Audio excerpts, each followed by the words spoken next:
Another quick one. This can be very, very helpful. Rotate and reflect. Sometimes you want to draw something symmetrical. You can draw just one half of it.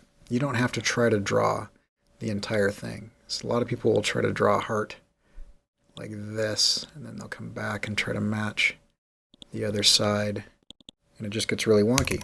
If you just draw one side of that heart and get that to be just the way that you want it, then you can select that, grab your reflect tool, which is O, hold down Option or Alt, click in the center line, and you can flip that across a horizontal axis, or you can flip that across a vertical axis. You can also flip it across an angle. We're going to flip it across vertical.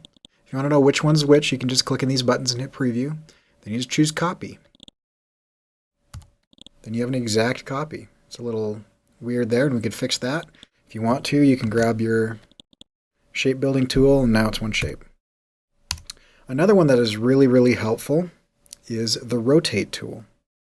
So you can always rotate something. Bring your black arrow tool and you can just rotate it. But with the rotate tool, you can rotate it a specific amount.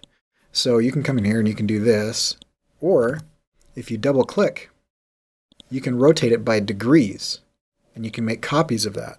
Press Apple D to duplicate your last action. You can make all types of things like that. Or you can come in like this, and this is a kind of a cool trick on that, is you don't have to figure out the math of how many degrees you want to do, but if you want to do it exactly a specific amount, let's say that we make a triangle up top here. Okay, I'm going to grab this. I'm going to grab my rotate tool, which is R. I'm going to alt click where I want this to pivot. Okay, so that's going to choose my pivot point. And there are 360 degrees in a circle. And I want this to go around, say, I don't know, 25 times. So I'm going to go 360 divided by 25. I don't know how many degrees that is, but it'll figure it out for me, right? So then, that's 14.4 degrees.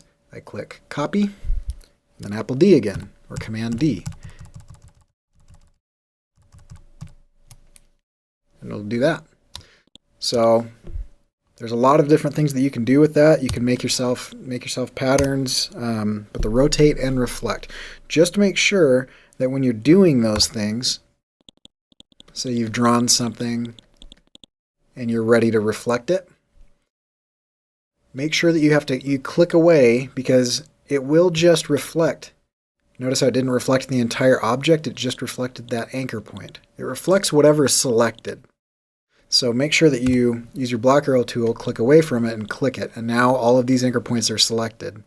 And now I can go and click Reflect. I can click this axis.